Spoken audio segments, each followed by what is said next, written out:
Page 2 by Clarence Chance. Her heart raced and she gasped. Then her gaze softened and her heart rate returned to normal. It was only the mad woman from Elgington, not Grandma as she'd dreaded. She didn't wonder what the mad woman was doing there. The mad woman glanced at her, then disappeared into the night. Stacy left the pit toilet and made her way to the little rock. There, she put the scissors and the little lamp down and went over to a drum and filled a pail with water. Then she returned to the house and bathed herself. It was done. She had convinced herself it was the only way. For 9 months, she carried the child in her belly without anyone knowing. She had always been chubby. That worked in her favor, and at school, she clasped her school bag to her stomach. In any case, who would guess that Stacy Ann Steins was pregnant? Head girls at prominent high schools didn't get pregnant, especially not before A-level exams. She had pulled it off then. No, she told herself again and again that she couldn't have let her mother down. She was working too hard in town. That she couldn't have let her grandma down. She was working too hard in the field. That she couldn't have let her teachers down. They worked too hard for 7 years. She was going to take her exams after all. And so, on Wednesday, April 6, 1994, in the district of Applegate in western St. Mary, Stacy Ann Steins threw her newborn baby down a pit toilet and went to her bed saying to herself over and over, "I was never pregnant. I was never pregnant." But she couldn't believe that, of course. And every year after that, on April 6th, she felt frightened and tortured. After she got married and for many years couldn't get pregnant, she thought of that terrible night and the pit toilet and thought that her barrenness was now retribution. 6:30 a.m. Friday, September 15, 2006. A telephone was ringing in an upscale home in Norwood, St. Andrew, a sophisticated whisper of a ring. Stacy Ann reached over her husband, her hand brushing his chest, lifted the receiver, then put it down. She was groggy. There was a ringing again. This time, it was her cell phone. Stacy Ann rose, flicked the switch, and heard the voice on the line say, "You've made page 2, baby." It was Cynthia, her best friend from their days at high school in St. Mary. They'd attended university together. Now, they were both working in management at the same bank. "What you say?" Stacy Ann said. "You've made it to page 2 of the newspaper. Remember the bank's presentation to the scholarship winners last week? Remember the boy you kissed?" Stacy Ann nodded, as if Cynthia could see her. "Well, listen to what page 2 says. Spitting image. Looks like after trying for years with the handsome lawyer, Jamaica's favorite lady banker finally got herself a baby. The resemblance is stunning. And to tell the truth, Stacy," Cynthia finally said, "I agree." Danny, Stacy Ann's husband, was stirring. She told Cynthia, "Later," and hung up. She bought a paper at the corner of Hope and Trafalgar and thought it was best not to look at it until she was in her office. But before that, her cell phone started to ring. Friends calling to say things like, "What's up, Miss Page 2?" or "Page 2, honey." Stacy Ann was glad they didn't mention the resemblance. That was until the bank's CEO called. She was getting out of her car in the car park. In his starched British accent, he said, "Madame Page 2, I think I like your son. The resemblance is uncanny. Stacian's stomach sank. She collected herself and said, Sir, I'm not feeling so good. Can I get some time off? She was surprised to hear him say, Take the day if you want. The advertisement you gave us on page 2 would have cost millions. Spend the day with your son. And he laughed. Stacian didn't laugh. She opened the newspaper and turned to page 2 and stared at the boy's hair. Her heart lurched. His hair was wavy as if he was part Indian, not the kinky hair of a black boy. She was reading now, hoping the boy wasn't 12, but then she saw he was. When she saw the school he attended, tears sprang from her eyes as he switched the ignition on and drove fast out of the car park. The CRV raced over Devil's Racecourse, past Bembo, came to Guys Hill and turned left at the gas station. Stacian hadn't paused to turn on any music. No, as she neared Elgingtown, her throat tightened. Miss Mavis lived there. Stacian wasn't sure where, but she got directions and arrived at the door. She lifted her hand to knock, dropped it, and was lifting it again when a voice said, Come in. The house was warm and smelled stale. Stacian glanced around it and thought, Oh Lord. There was a 3-legged dining table leaning against the wall, a stripped-up coffee table, and a dresser with the glass broken right there in the front room. Miss Mavis was sitting in a chair. To Stacian she said, Only a mad woman could see a schoolgirl was pregnant who didn't want the baby. The mad woman fetched the baby from the bottom of the pit toilet. The schoolgirl grew up, visit the mad woman. What you want? Stacian trembled. So it's true then. I must tell you before you ask. You're not getting him back. You can't buy him back. You can't adopt him. And if you want to sue, go ahead. For all of Jamaica will see you as a cruel, murderous woman who threw her baby in a pit toilet. And now the boy come through with the help of a mad woman, you want to steal him back. You're not mad anymore, Miss Mavis, Stacian said. Glory be to the Lord, he healed me. He gave me what was missing from my life, a child. Now take my advice, ma'am. Jump back in your fancy vehicle and forget me and Omar. No, Miss Mavis, I can't do that. But defiance was etched deep on Miss Mavis's face. Stacian saw it and said, I don't mean it that way.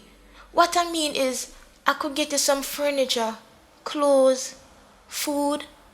No, that wouldn't hurt anybody. The old woman paused and examined Stacian. You're growing to a fine woman. When I saw your picture in the paper, I was almost sure it was you. Omar goes to the same school I used to go to. Yes, I know. Can I see him? That couldn't hurt anybody either. You are the lady who gave him a scholarship, not so? They exchanged numbers. Stacian was leaving when Miss Mavis called out, Ask for Omar Peters. Driving through Lucky Hill, Stacian remembered the days she'd walk 4 miles here to and from primary school. A sweet nostalgia overpowered her. She thought the road was bad as a cowpen, and her thoughts swept onto the evening in the cowpen. The Indian boy, the touches, the kisses, the feelings new and strange, the tingling breaths. She saw the Indian boy quaking in orgasm. She saw herself lying in the grass beneath him, then heard his voice, soft and low, almost effeminate, saying, Sorry, Stacy. The image of the pit toilet she knew was coming up. She hardened her heart and flushed it from her mind and set her gaze firmly on the road. She drove through Guy's Hill again and came to a school. She was the woman whose organization had given Omar Peters a scholarship. That's all she was now. She felt the tears coming, and in a manner she had perfected over the years, she hardened her face and her mind, and the tears retreated. The principal was happy to see their former head girl. She showed Stacian the page 2 story. Many of the teachers from Stacian's days were still there. Her 11th grade form teacher, Miss Hanson, Mr. Damian Horton, her 6th form maths teacher, and several others came to see her in the principal's office. Even students with photocopies of page 2 came to see the former head girl who had distinguished herself in the corporate world. Stacian was surprised. She hadn't expected this, but she knew she belonged to them, just as little Omar did. When she saw him, she hugged him, just as she had done in the photograph on page 2. Back in her car, she started the engine and the tears started too. And this time, she couldn't stop the memory of the pit toilet from surfacing. She saw when she cut the umbilical cord and just sort of let the infant fall into the toilet. But look what the boy has become, she sobbed now.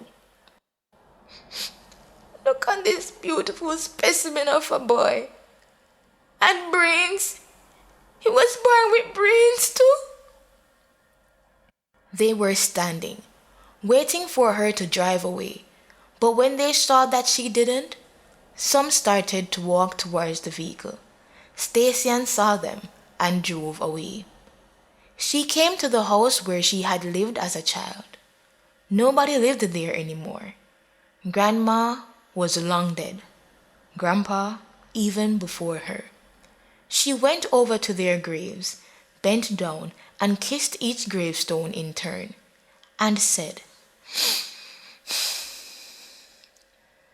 "Thanks for all you gave me." She was leaving when she saw the pit toilet again, and something broke over her. She beat both hands against it and kicked it. At one point, she decided to go in, but she couldn't. She turned and left. The next day, Stacian was in a furniture store when her cell phone rang. It was Miss Mavis. "I need to speak to you today, ma'am." "Today?" Stacian asked. "Today." Apprehensively, she knocked on the door. Miss Mavis said, "Push it." Stacian entered, and Miss Mavis pointed to a chair and told her to sit. "You wonder why I called you here?" "When I was about 17, I too became pregnant. It was hard to say it, but I did the same thing you did."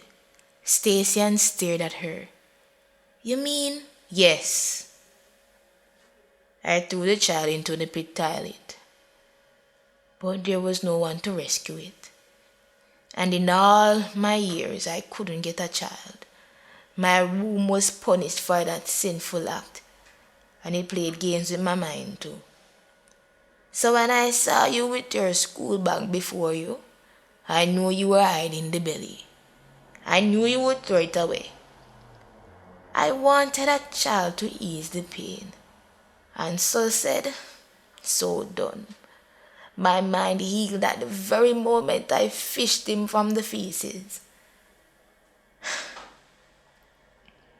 I told people it was my niece's child, and my niece had been in a bad accident that caused the baby to be born, and they asked me to mind it." Stacian said nothing, and Miss Mavis went on. "You may think I'm getting mad again. Wipe that from your mind." Then she seriously said, "No rightful mother should be deprived of her child. Justice demands that I give this boy back to you, but on one condition. You never tell him he was drawn from a toilet, or that his mother didn't want him. I will tell him I am old, and you will do a better job of caring for him. Stacy began tearfully thanking her, but Miss Mavis went on cautioning. Remember, you left him once. Never leave him again. Seek a transfer for him and come for him when it is finalized. I don't know what you will tell people, but I think it's best you say you are adopting him. I'll think of something, Stacy said. Where is he now? He has gone to do a project up by his school. He couldn't hear this conversation, you know. Stacy nodded.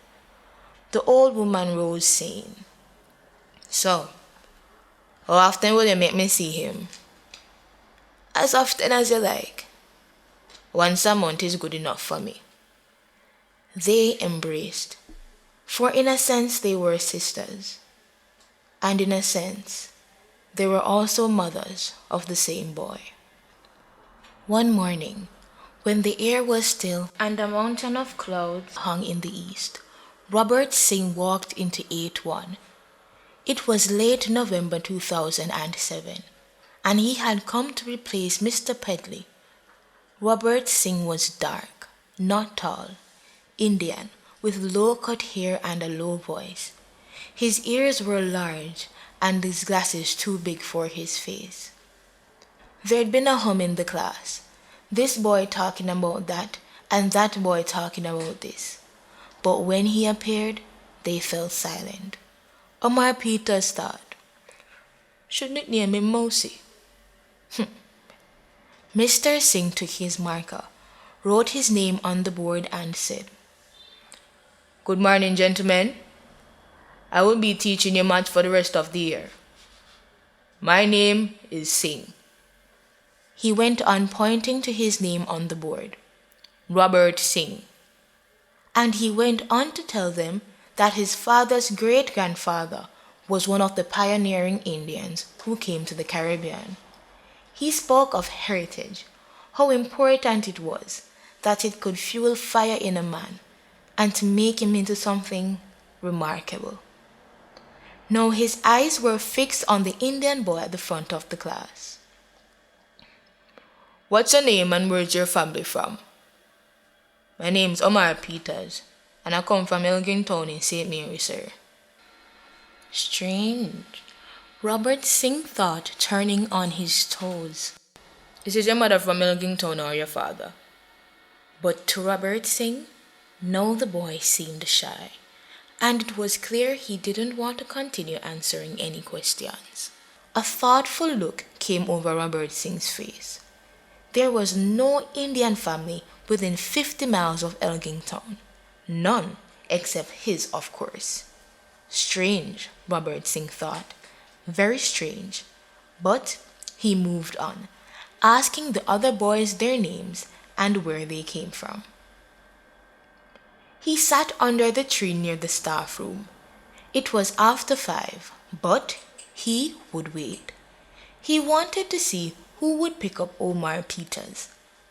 The stillness of the morning had broken. A strong wind was blowing. Robert Singh watched it pick up dirt on the playing field and make it dance like a little whirlwind in the air. Robert Singh thought, suppose... But at that point, a car horn blew in the schoolyard. His heart jolted, and he looked up from the newspaper he was pretending to read. The white cloud mountain had long given way to a whole canopy of clouds, dark, rain-bearing clouds, which the wind blew fast over St. Andrew Boys' School. Robert Singh hoped that the boy would be asleep when his ride came. He wanted the driver to get out of the car so he could get a good look. No, he got his wish. An SUV parked near the classroom and a woman emerged from it. Stacy Steins. He was certain of it. She was a fine-looking woman, he saw now, not chubby anymore. He glanced towards the playing field, and from there, it seemed, with light raindrops falling, a little sunshine breaking through, images from his past arose and presented themselves afresh to him. It was 1993, and he was in love with Stacy and Stan. They were coming from a cricket match that evening, and spontaneously, without planning or discussing it, they detoured into the cowpen. There, his hand went to her breast. He saw she didn't push it away, and then, the hand having been given license, was traversing her entire body. Then, she was lying on the grass with him on top of her. Soon afterwards, his eyes bulged, his feet quivered, and then they were motionless. And that boy, hopping up into the SUV, that boy had come from that moment. Robert Singh was sure of it. He'd felt a kinship with him the moment he walked into the classroom. But how had Stacy hid the truth from everybody? There was somebody asking him if he wasn't getting out of the rain. Robert Singh didn't hear him. The fifth form student shook him. "It's raining, sir." Yes, it's raining," Robert Singh said, and he rose and went over to his car. Miss Mavis must have gone mad again. That was what Stacy thought. The old woman started demanding Omar back. Now, Miss Mavis was threatening violence, and worse, to tell Omar the whole story if Stacy didn't bring him back. Last night, Miss Mavis had gone beyond herself and called Stacy a cemetery. Now Stacy looked at Omar beside her in the SUV and wondered if she was going to lose him again. They were driving slowly in the dense Hope Road evening traffic. And for a moment, fear filled her, and she felt as she'd felt when she stepped out of the toilet on that dread night, and had seen Mad Mavis hovering. She then gripped the steering wheel and thought, if that old woman ever... "Auntie Stacy, you alright?" Omar asked. She nodded and drove on. Her soul had grown desperately lonely and empty. She was longing for him, and she had a right to him after all. It was she who had fished him from the pit toilet. It was she who for 12 years had borrowed and begged and suffered hunger to provide for him. True, she had given him up freely, but that was before she knew she couldn't live without him. She rose from her bed that morning with a steely resolve. The mathematics problem on the board were indecipherable messages. The Indian teacher was a zombie hovering, and the boys weren't there at all. Omar Peter's mind was in disarray. A week ago, Auntie Mavis had called, telling him a wild tale, that she was his rightful mother, and that she had lied when she told him he was the son of a vegetable niece in the States, that Auntie Stacy had thrown him into a pit and left him to die, and that it was she who had pulled him from the toilet. Then she called again last night, repeating all those things, and adding that if he didn't come now, he wouldn't see her again. Omar Peters rose, put his backpack on, and walking mechanically left the classroom. He didn't hear Mr. Singh and the other boys calling to him. Robert Singh followed Omar Peters out, likewise ignoring the surprised questions from the boys. There were questions concerning which he could no longer live without answers. By the time Principal Henry got through to Mrs. Stacy Stein's Tucker, the taxi climbed Devil Race Course and was passing Bembo. Omar Peters, not listening to the passengers talk about the recent general elections or the Cricket World Cup held earlier that year. He was hearing Mrs. Mavis's voice. "You were drawn from a pit toilet," and wondering why Auntie Stacy hadn't taken him to see her in the past few months, though he'd kept asking her to. Miss Mavis almost fell from her bed to open the door. She embraced the boy, kissed him, and said, "I thought I wouldn't see you again. You look good, boy." "You look sick, Auntie Mavis." "I'm fine, boy. I'm fine enough." But she coughed excessively, and Omar wondered if she would stop. When he held her hand, she said, "I must show you something I tried to hide from you." And she reached under the bed, took out her shoes, gingerly put them on, and they left the house. The district of Applegate bordered Elgingtown. In minutes they were there, and Miss Mavis was pointing. "There it is, Omar. There is where you were drawn from. I thought I should hide it from you, but then I realized you should know this, for it must stimulate you to great things. Great God will not let you die, boy. You came here to do a great work. You must believe that." But Omar didn't know what to believe. Stacy and Stein Stucker pushed open the door to Miss Mavis's house, fear and anger struggling for ascendancy in her mind. She didn't know what to expect. Was Omar really there? Would he want to stay? Would the old woman be violent? She had been thinking she wasn't going to let the old woman take her baby. She'd even thought of hurting her if she tried. But no, as she entered, her legs weakened. "Robert?" Stacy said incredulously. "Don't Robert me," Robert Singh told her angrily. "You tried to kill my seed. A pit toilet, Stacy, a pit toilet." He held her arms hard. "Why didn't you flush it out? Why didn't you try that? You waited until my son was born and then you tried to murder him?"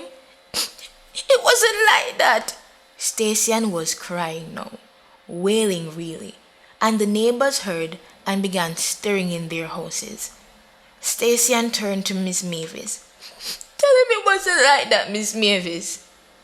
She tried to hug Omar. For a moment, her tears fell on his khaki shirt, but Robert Singh pulled the boy away, shouting, "I'm going to fight you for him. I want my son." The old woman rose and pulled the boy towards her. She hugged him, and her eyes were bold and resolute. "The boy belongs to me," she said, "and he's not going anywhere." The neighbors came and made certain of it. Omar Peters was back where he started from, with the woman who had mothered him for 12 years. The air in the courtroom wasn't fresh. There was a smell of stale sweat. Sometimes up to 15 cases would be heard in a day here. No, a child custody case was going on. A month earlier, the magistrate had found that Omar Peters, referred to in court papers as Child X, should be placed in a home until the case was decided. The newspapers had had a field day. The Evening Leaning tabloid ran this headline: "Toilet Baby Causes Legal Battle." Next day, the other evening tabloid blared, "High-profile banker throws baby into toilet." Then there was a vox pop question on TV: who should get the child? Was it the formerly mad woman who had pulled him from the toilet and nurtured him for 12 years? Was it the mother who had thrown him into the toilet? Was it the father who had just found out that a child was born to him? As it turned out, it seems as if the whole island was against the birth mother. "Woman, can that wicked man?" they asked. "Is like drunk heart she have." And the directors of the bank heard them and decided at a meeting that having such a vice president of finance was not good for their corporate image, and they asked Stacian to tender her resignation. So, it was an unemployed Stacian Stein-Tucker who was being questioned on the stand. The lawyer, a big man with a mustache that seemed to cover his mouth, spoke in a slow and deliberate manner. Could it be reasonably believed that Mr. Robert Singh is the father of child X? Stacian shook her head. The lawyer said, "The shaking of head means nothing in the court of law, ma'am." "The witness will answer the question," the judge said. The judge was a short, fat, clean-shaven man with eyes that seemed to sit far back in their sockets. He was staring at Stacian now, repeating his instruction. "The witness will answer the question." Yes, it could be believed that he was the father of the child. The lawyer had another question. Could it be then reasonably believed that Mr. Singh is not the father of child X? In other words, could child X have another father? No, sir, Stacian said. She was at the point of tears, but her attorney had warned her not to cry on the stand. The lawyer was staring down at her. He had created for his next question an emotion, and he turned to the judge so that he could see it. It was an expression of disgust and shame. "Did you mean to kill the baby when you threw it down the toilet?" "Please, sir, I'm begging you not to say that." But the lawyer's face was hard. "Did you, Stacian Stein-Tucker, mean to kill the baby when you threw it down the toilet, ma'am? Answer yes or no." But Stacian couldn't. She was losing the case brought against her by Robert Singh.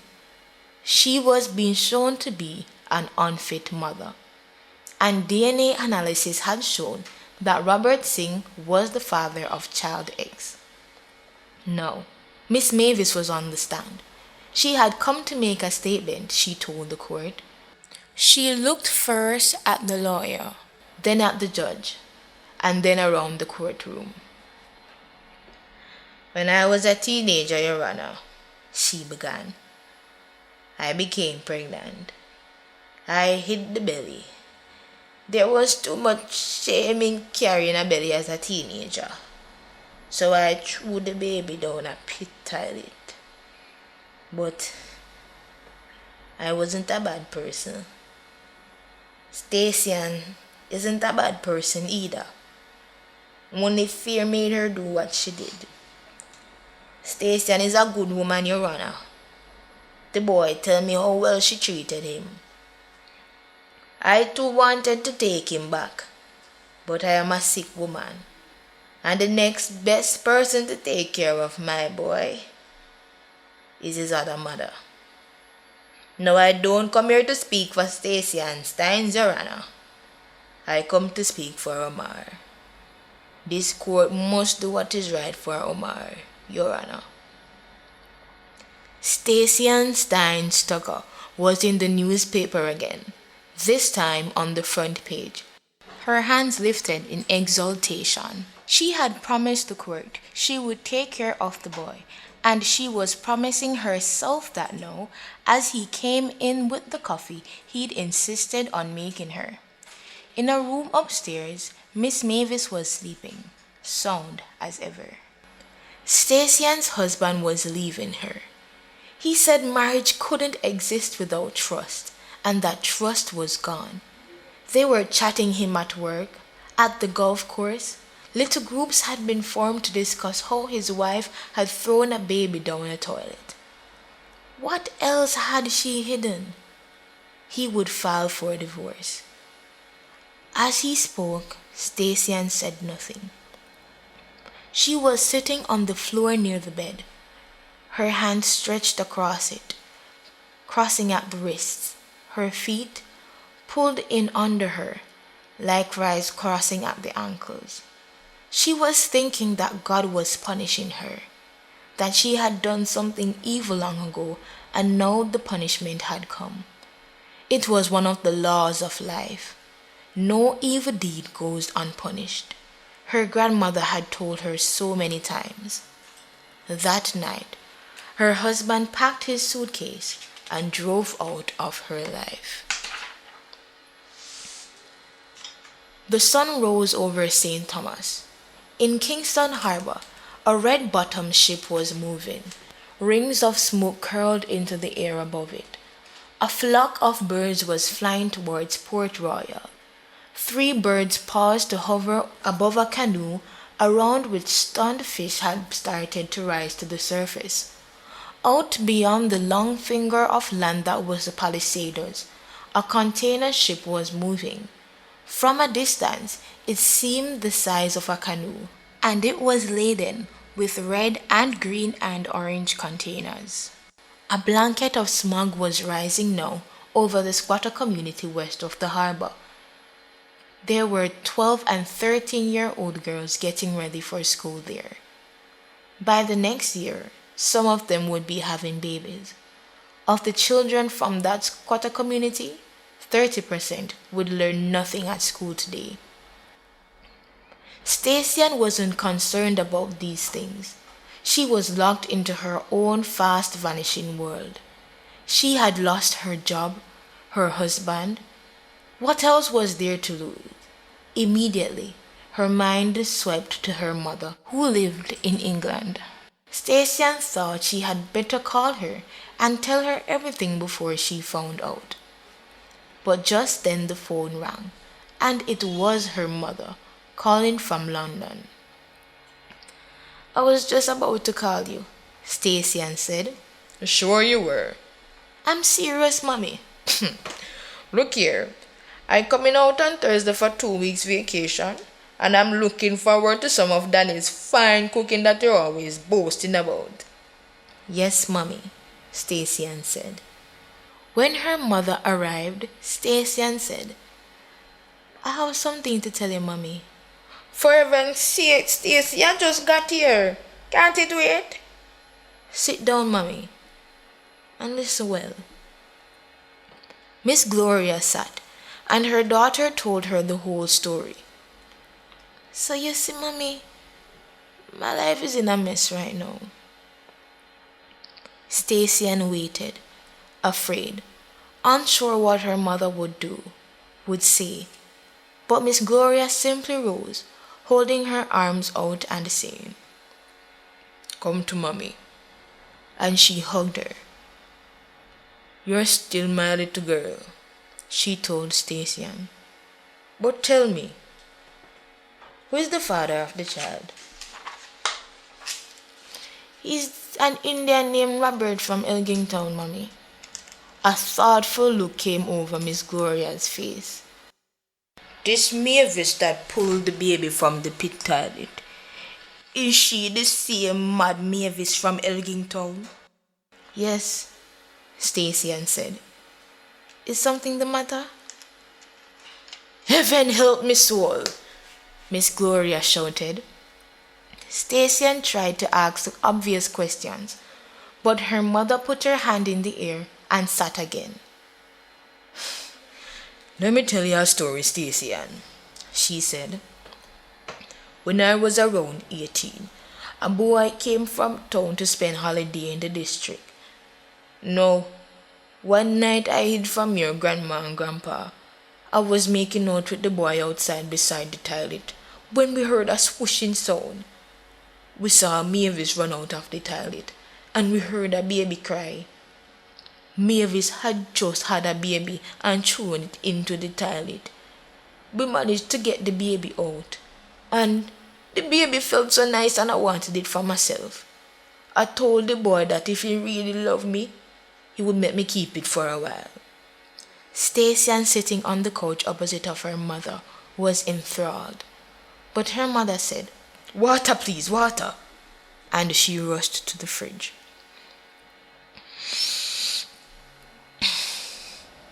"The boy kept the baby in town for 5 months. How? I don't know. But then he brought it to see me. The baby's hair was Indian. There was only one Indian family within 50 miles of Applegate, and I decided to bring the baby to them. It was the right thing to do.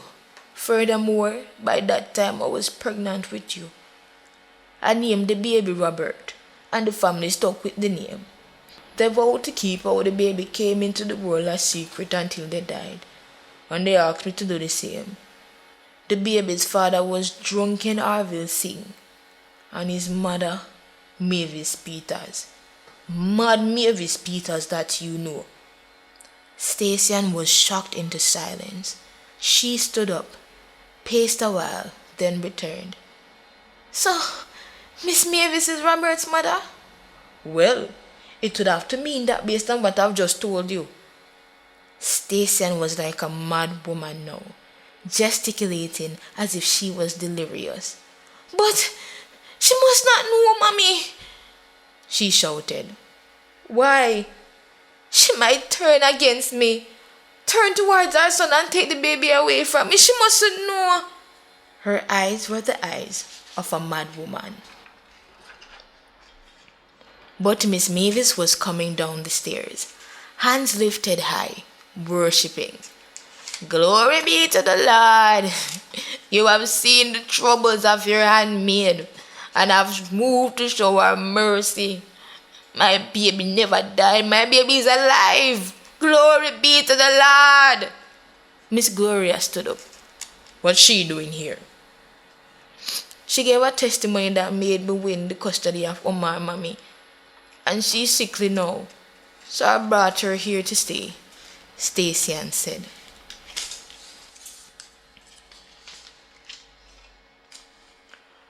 Robert would be coming to make his weekly visit tonight, Miss Mavis thought, and she was going to tell him the truth. She had already forgiven him for calling her a mad bitch at the end of the trial. But while Miss Mavis was thinking, Robert Singh was at the stoplights at Flatbridge on his way to St. Mary. He wanted to know if it was true that Miss Mavis was his mother. Since cirrhosis of the liver had killed his father long ago, he was going to see his grandparents. He was going to St. Mary because last night Miss Gloria had told her daughter Stacey to tell him the truth. That was why today, after school, Robert Singh was waiting at the stoplights at Flatbridge. The old Indian man and woman were reticent, but Robert told them he would stay all year if he had to, until he knew the truth. And then they told him it was true. He was driving down Devil's Racecourse, and he remembered the time at school when he had pushed her while a boy knelt behind her, and how children had laughed as she fell. Tears came into his eyes. All along, that woman was my mother, he thought. He stopped at the bottom of Devil's Racecourse and sat there. We just never know, he thought. A man should live a dignified life, because you never know.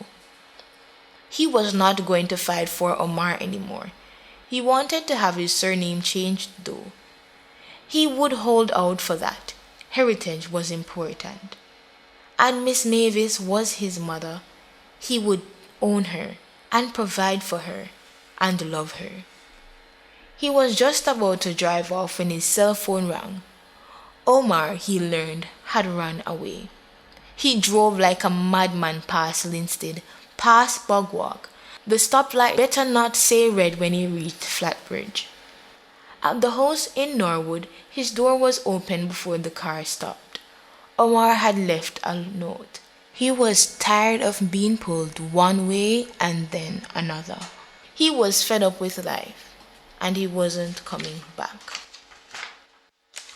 They couldn't find him. They regrouped at Stacey's house. At exactly 12 a.m., the police called. They had found Omar sitting by himself on waterfront. There was jubilation in the house. Stacey, her mother, Miss Mavis, Robert Singh and Cynthia Roberts embraced each other. Then they decided to write Omar a letter. So, that morning, 4 adults wrote a letter to the boy. The letter said that there would be no more tugging and pulling from now on, that they would all live in peace. Stacian told friends and family that she would be getting married when her divorce came through, to her first love, a man named Robert Singh. They were married in a small church in Applegate, St. Mary. Their son, Omar Singh, was by their side. Miss Gloria, Miss Mavis, and Cynthia too. The sea was agitated. The waves beat violently against the seawall near Harborview. The quarter moon was shaped like a boomerang tilted sideways. Beside Stacian, Miss Gloria was agitated too. She seemed to want to say something. They passed a group of policemen doing spot checks. The police didn't stop them. Miss Gloria was glad, for she was just coming up to say what she wanted to say. Stacian looked from the road to her mother's face and said, "What's wrong, Mummy?" It was 8 p.m., and they were on their way to the airport. Miss Gloria was catching her plane back to London. She had spent all of 3 weeks with her daughter and grandson, and had tried to say this before, but couldn't. She had specifically stated that she wanted a little mother-daughter bonding when Robert tried to insist on coming to the airport with them. "I've been thinking," she said, "when I see Omar so full of life and spirit, playing and skipping and being so bright, I said to myself, suppose something should happen to him." Why you have to go think that now, Mommy man? "You don't understand, Stacy. I knew Miss Mavis's mother, and that woman was a lunatic, just like Miss Mavis, just like Miss Mavis's grandmother before them. 3 generations of lunatics. It is useless to deny it. Mad genes are in that family, and Omar could get it." The car stopped suddenly. Why you have to say this now, Mommy? "Because it is the truth, God forbid. But if not Robert, then Omar. And if not them, one of their children. But the curse of lunacy is on that family." Why? "I don't know." Stacian drove home thinking that, yes, even if madness ran in the family, she couldn't bear Omar going mad. It would literally kill her. She was going to church on Sunday, and she was going to ask the priest to pray for her family. She was going to pray herself for Omar, for the little girl growing inside her belly, and of course for Robert. She was going to pray that madness never came to them. Stacian woke early. She stood in the morning breeze, admiring the clouds in the eastern sky.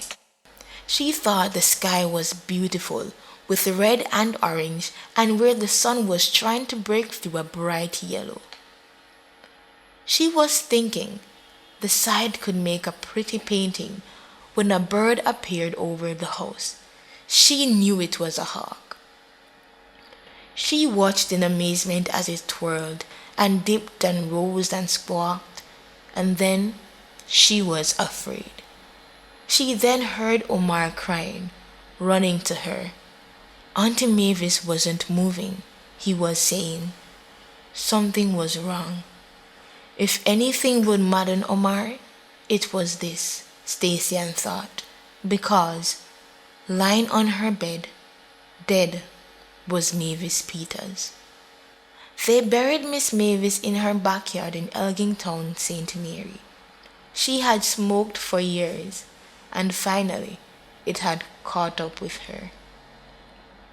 At the exact time the pastor was throwing dirt on the coffin and saying dust to dust, Stacian Steins was giving birth to a premature baby in Kingston. Stress, the doctor said, had sent her into labor, and he warned her to take things easy for a while and not to worry about anything.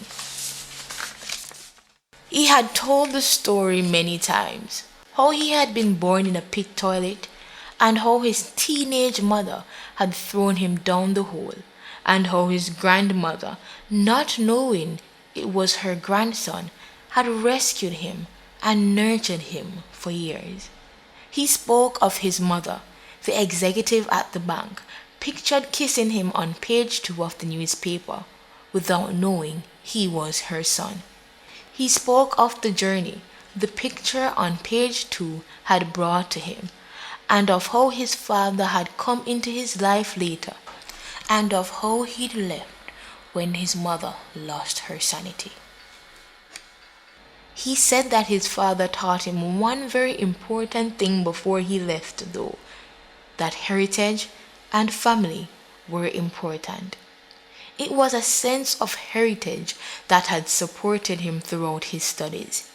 He had spoken of these things in lectures, motivational speeches, all across the country and beyond it.